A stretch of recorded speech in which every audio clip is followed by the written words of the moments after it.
Hello friends, welcome to our YouTube channel. आप सभी का मेरे यूट्यूब चैनल और आज की क्लास पे बहुत बहुत स्वागत है।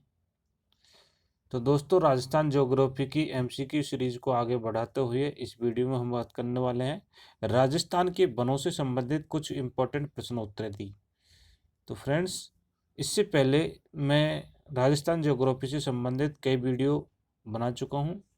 तो आप प्लेलिस्ट में जाकर के राजस्थान ज्योग्राफी एमसीक्यू के नाम से एक प्लेलिस्ट बनी है, तो वहाँ पर उन वीडियो को देख सकते हैं। तो फ्रेंड्स, यदि आप मेरे यूट्यूब चैनल पर नए हैं तो आप मेरे चैनल को सब्सक्राइब कर लीजिए और बेल का आइकन को भी प्रेस कर लीजिए, ताकि जो भी मैं वीडियो बनाऊं उसका नोटिफिकेशन आपको मिलता रहेगा। तो स्टार्ट करते हैं आज के इस वीडियो को। सबसे पहला क्वेश्चन है, बबूल के वृक्ष किस प्रकार के वन में मिलते हैं? तो फ्रेंड्स, बबूल के वृक्ष की खासियत होती है कि ये कांटेदार होता है और पत्तियां इसकी छोटी होती हैं और साथ ही साथ इनकी जड़ें हैं वो गहरी होती हैं। इस प्रकार के वृक्षों में जो विशेषताएं देखने को मिलती है, ये मरुस्थलीय वन में पाई जाती है। इनकी मरुस्थलीय जो वन होते हैं, इनकी विशेषता होती है कि कांटेदार वन होना। कांटेदार जो पेड़ होता है वो कांटेदार होता है, साथ ही साथ पत्तियां भी छोटी होती हैं। पत्तियां छोटे होने का कारण क्या है कि जिनसे बाष्पोत्सर्जन बहुत कम होता है।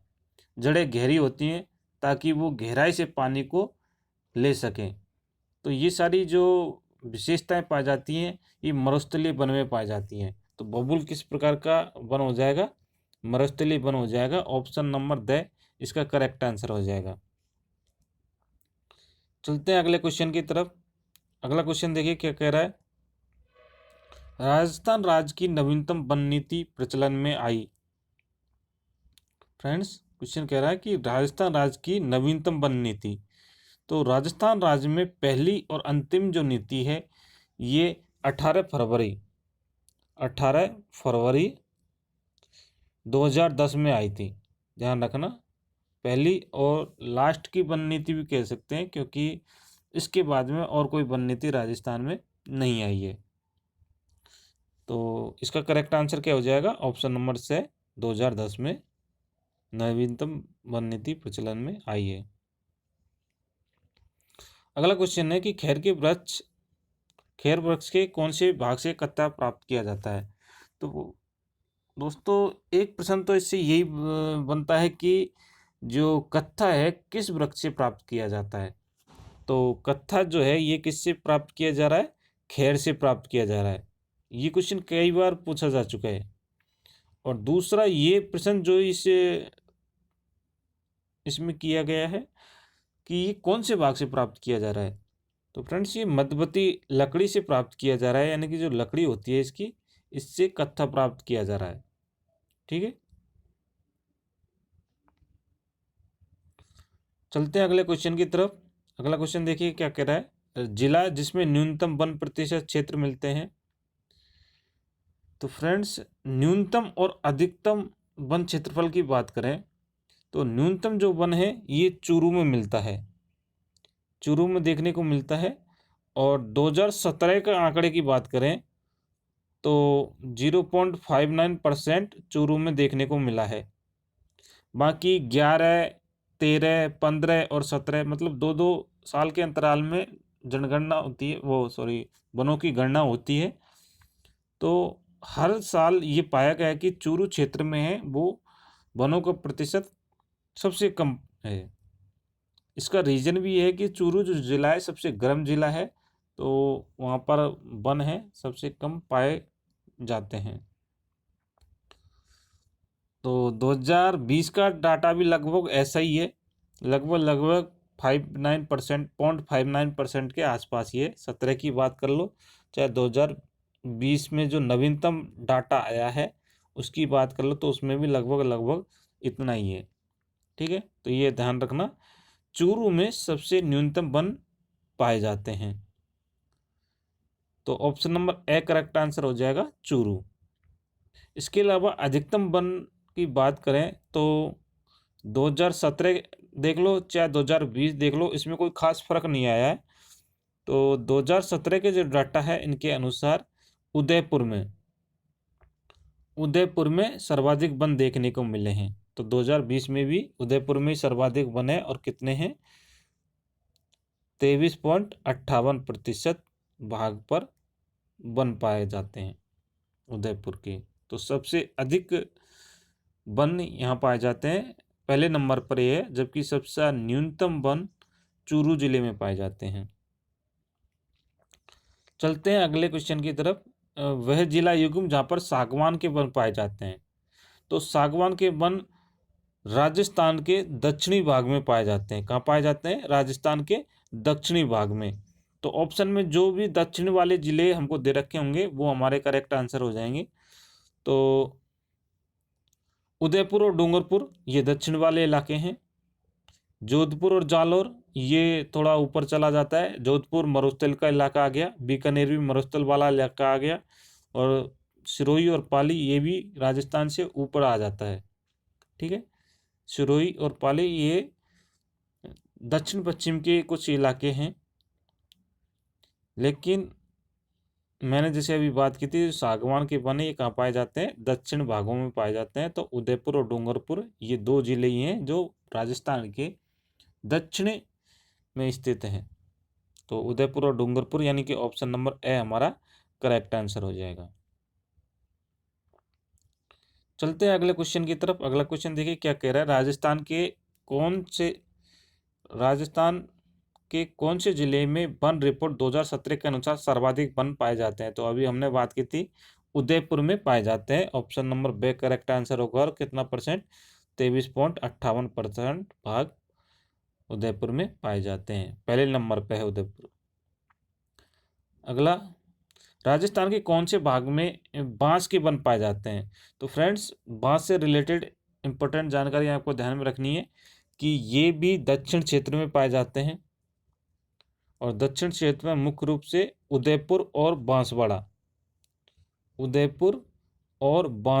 बांसवाड़ा का जो नाम है बांस के कारण ही पड़ा है, क्योंकि यहाँ पे बांस के वन है वो बहुत ज़्यादा पाए जाते हैं, इस कारण से इसका नाम बांसवाड़ा पड़ा है, ऐसा माना जाता है। तो उदयपुर और बांसवाड़ा क्षेत्र में सर्वाधिक बांस के वन देखने को मिले हैं, और दक्षिण भागों में ये मिलते हैं। यदि दिशा की पूछे कि राजस्थान के कौन से क्षेत्र में पाए जाते हैं, तो दक्षिण वाले क्षेत्रों में बांस के वन सर्वाधिक देखने को मिले हैं। और दक्षिण जिले की पूछे तो बांसवाड़ा और उदयपुर के आसपास का जो एरिया है यहाँ पर बांस के वन देखने को मिले हैं। एक और इम्पोर्टेंट बात, जो बांस को है आदिवासियों का हरा सोना कहते हैं। क्या कहते हैं? आदिवासियों का हरा सोना। ठीक है, ये बांस को ही कहा जाता है। तो ये बांस से रिलेटेड इंपॉर्टेंट जानकारी आपको ध्यान में रखनी है। चलते हैं अगले क्वेश्चन की तरफ। देखिए अगला क्वेश्चन क्या कह रहा है। राजस्थान का वह जिला जहां उष्ण कटिबंधीय शुष्क कटीले वन पाए जाते हैं। तो देखिए नाम से पता चल रहा है उष्ण कटिबंधीय मतलब गर्मी वाले इलाका है, और कटीले वन आपको मरुस्थलीय क्षेत्रों में देखने को मिलते हैं। कहाँ मिलते हैं? मरुस्थल वाले इलाके हैं वहाँ पे कटीले वन देखने को मिल रहे हैं। तो मरुस्थल कहाँ है? मरुस्थल राजस्थान के पश्चिम भाग में स्थित है। तो पश्चिम वाला जो इलाका हो जाएगा ये मरुस्थलीय इलाका हो जाएगा। तो ऑप्शन में देखिए कौन सा मरुस्थलीय इलाका है। तो जयपुर और धौलपुर और अजमेर ये न होकर, ये तो इधर ही पड़, जयपुर तो पूर्व में पड़ गया, धौलपुर ये भी पूर्व में, अजमेर राजस्थान के मध्य में, एक जैसलमेर ही है जो कि राजस्थान के पश्चिमी भाग में स्थित है। तो मरुस्थल में ये स्थित है। तो हमारा जो करेक्ट आंसर हो जाएगा Jaisalmer, option number the correct answer हो जाएगा। चलते हैं अगले क्वेश्चन की तरफ। राजस्थान सरकार द्वारा पहली वन नीति का अनुमोदन कब किया गया था? तो अभी हमने बात की थी 18 फरवरी 2010 को राजस्थान में पहली बार वन नीति लागू की गई थी। तो ऑप्शन हो जाएगा ऑप्शन नंबर ए, फरवरी 2010। 10 को, और तारीख पूछे तो 18 फरवरी को। राजस्थान में उष्णकटिबंधीय शुष्क पतझड़ वाले वन कहाँ पाए जाते हैं? अगला क्वेश्चन क्या है, राजस्थान में उष्णकटिबंधीय शुष्क पतझड़ वाले वन कहाँ पाए जाते हैं? तो फ्रेंड्स, राजस्थान में जो शुष्क पतझड़ वाले वन है ये पूर्वी मैदानी प्रदेश में पाए जाते हैं। कहाँ पाए जाते हैं? पूर्वी मैदानी प्रदेश।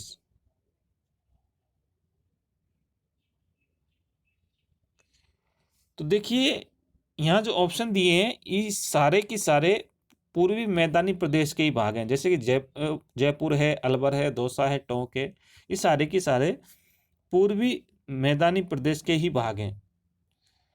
तो जब ऐसा क्वेश्चन आता है तो उसमें थोड़ा सा आंसर देना कठिन हो जाता है। तो इसके लिए हम ये देखते हैं कि ये सबसे अधिक वन कहाँ देखने को मिल रहे हैं, जयपुर में, अलवर में, दौसा में है या टोंक में है। तो सर्वाधिक जो शुष्क पतझड़ वाले वन हैं ये अलवर जिले में देखने को मिल रहे हैं। ऑप्शन नंबर ब इसका करेक्ट आंसर हो जाएगा। वैसे लगभग लगभग अधिकतर सभी में ही पाए जा रहे हैं, ठीक है, लेकिन मुख्य रूप से ये अलवर में पाए जाते हैं, ठीक है। और इन वनों की बात करें तो जो महुआ के वृक्ष हैं ये शुष्क पतझड़ वाले वन में ही आते हैं। नीम हुआ, पीपल हुआ, ठीक है, बड़, अशोक का जो पेड़ हुआ, तो ये सारे के सारे किसके एग्जाम्पल है? ये उष्णकटिबंधीय शुष्क पतझड़ वाले वन के एग्जाम्पल है। अगला प्रश्न, बांस मुख्यतः कहाँ पाया जाता है? तो मैंने बात की थी कि बांस जो है राजस्थान के दक्षिणतम भाग में पाए जाते हैं, यानी कि उदयपुर और बांसवाड़ा प्रमुख रूप से पाए जाएंगे। तो बांसवाड़ा नहीं दे रखा, उदयपुर है। Option number A correct answer हो जाएगा। चलते हैं अगले क्वेश्चन की तरफ। अगला क्वेश्चन देखिए क्या कह रहा है, राजस्थान में वैधानिक स्तर पर कितने वन मंडल है? वन मंडलों के बारे में पूछा है। तो राजस्थान के संदर्भ में बात करें तो वर्तमान में 13 वन मंडल है। कितने वन मंडल है? 13 वन मंडल है, ये आपको ध्यान में रखना है। और वन्य जीव मंडल की बात करें तो ये हैं 12।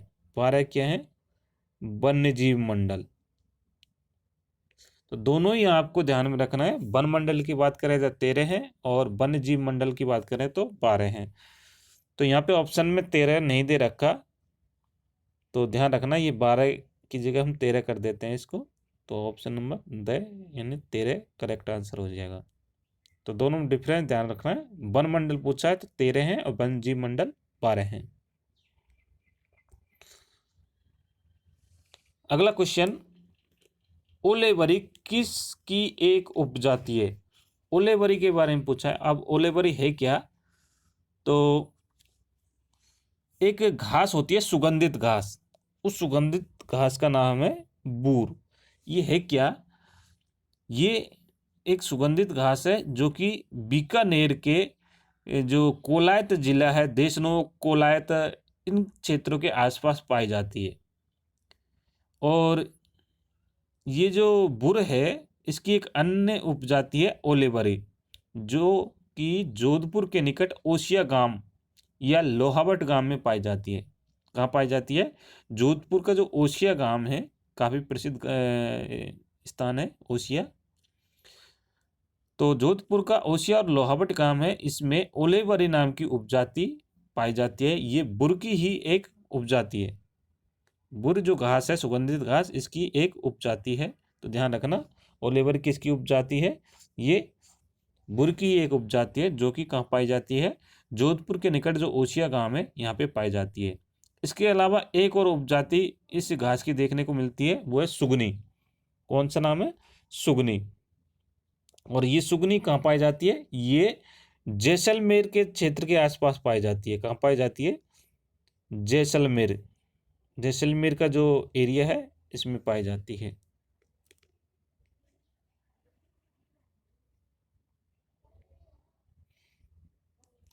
अगला प्रश्न है, निम्नलिखित में से वन रिपोर्ट 2017 के अनुसार कौन से जिले में द्वितीय सर्वाधिक वन मिलते हैं। तो फ्रेंड्स, इस टाइप के क्वेश्चनों को करने में थोड़ा सा दिक्कत आता है, क्योंकि हम क्या है, अधिकतर पहले नंबर वाले वन या न्यूनतम वन के बारे में ही देखते हैं, सर्वाधिक और न्यूनतम की बात करते हैं, दूसरे नंबर पर अधिकतर कोई ध्यान नहीं दिया जाता है। तो फ्रेंड्स, इसमें दूसरे नंबर पे जो स्थान आता है उसको पूछा है, तो पहले स्थान की पूछता तो हमारा उदयपुर करेक्ट आंसर हो जाता, लेकिन इसे दूसरे नंबर का पूछा है तो दूसरे नंबर पर आता है अलवर। उदयपुर के बाद कौन सा आता है, अलवर आता है। तो ऑप्शन नंबर बे करेक्ट आंसर हो जाएगा अलवर। ठीक है, दोनों में, दोनों की कैटेगरी ध्यान में रखना, पहले नंबर पर उदयपुर और दूसरे नंबर पर अलवर। अगला क्वेश्चन, वन रिपोर्ट 2017 के अनुसार निम्नलिखित में से कौन से जिले में राजस्थान में सर्वाधिक झाड़ियां पाई जाती है। तो झाड़ियों की जब बात करें तो पाली जिले में सर्वाधिक झाड़ियां पाई जाती हैं। ऑप्शन नंबर बे इसका सही आंसर हो जाएगा। अगला क्वेश्चन, निम्नलिखित में कौन सा पेड़ गोंद के लिए अच्छा होता है। तो गोंद की जब बात करें तो जो सालर का पेड़ होता है ये गोंद के लिए सबसे अच्छा माना जाता है। सालर का जो पेड़ होता है ये गोंद निर्माण के लिए उपयोगी है। इसके अलावा ये पैकिंग सामग्री यानी कोई भी पैक वगैरह, बॉक्स वगैरह बनाना होता है लकड़ी का, पैकिंग सामग्री के लिए, तो उसके लिए भी सालर का वृक्ष है जो उपयोगी होता है, और ये सर्वाधिक उदयपुर में मिलता है। कहाँ मिलता है ये, उदयपुर में मिलता है। किसका पेड़, सालर का पेड़। तो ये कुछ इंपॉर्टेंट जानकारी आपको ध्यान में रखना है। सबसे अधिक उदयपुर में पाए जाते हैं, और उदयपुर में सर्वाधिक पाए जाने के कारण से उदयपुर का जो क्षेत्र है इसको सालर वन क्षेत्र के नाम से भी जाना जाता है। ध्यान रखना, उदयपुर को सालर वन क्षेत्र के नाम से भी जाना जाता है, क्योंकि यहाँ पे सालर के पेड़ सबसे ज़्यादा होते हैं। तो गोंद के लिए सबसे अच्छा स्रोत कौन सा है, सालर के वृक्ष। ऑप्शन नंबर बे करेक्ट आंसर हो जाएगा। चलते हैं अगले क्वेश्चन की तरफ। अगला क्वेश्चन देखिए क्या कह रहा है, अरावली की पहाड़ियों में सालर के वृक्ष किस ऊंचाई पर मिलते हैं। तो अरावली में 450 मीटर से अधिक ऊंचाई पर सालर के वृक्ष देखने को मिलते हैं। ऑप्शन नंबर बे करेक्ट आंसर हो जाएगा।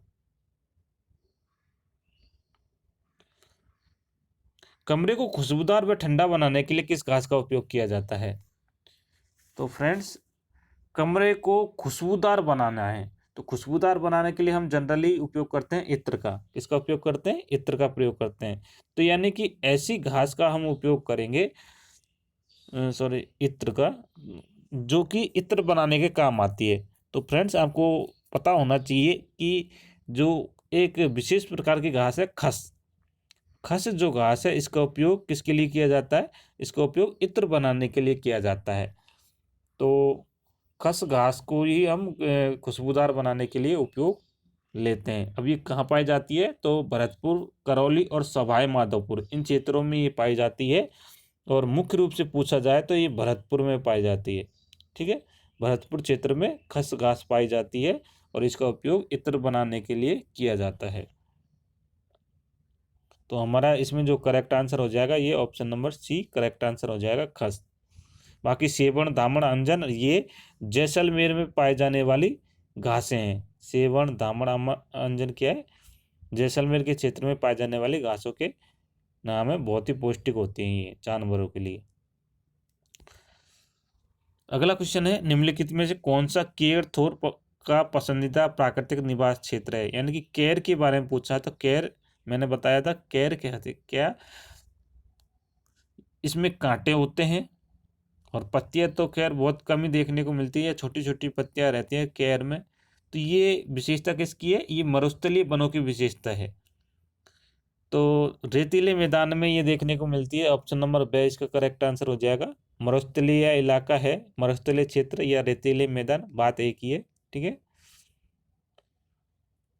अगला क्वेश्चन, भारतीय वन नीति के अनुसार अरावली पहाड़ियों में कितनी प्रतिशत वनाच्छादित होनी चाहिए। तो भारतीय वन नीति के अनुसार लगभग 66% भाग पर वन वन होने चाहिए पहाड़ियों पर। ठीक है, अरावली की पहाड़ियों पर कितने प्रतिशत भाग पर वन होने चाहिए, 65% पर वन होने चाहिए। जबकि ओवरऑल बात करें तो ओवरऑल 33.33% भाग पर वन होने चाहिए भारत के कुल क्षेत्रफल का। अगला क्वेश्चन है, राजस्थान में सदाबहार वन पाए जाते हैं। तो राजस्थान में सदाबहार वन ठंडे स्थानों पर पाए जाते हैं, यानी कि माउंट आबू सिरोही में, ये आपको ध्यान में रखना है, सिरोही में और सदाबहार वन पाए जाते हैं। और सदाबहार जो वन हैं ये सबसे कम मात्रा में पाए जाते हैं। राजस्थान में सबसे कम जो वन प्रतिशत क्षेत्र है ये सदाबहार वनों का है और लगभग 0.39% भाग और सदाबहार वन पाए जाते हैं।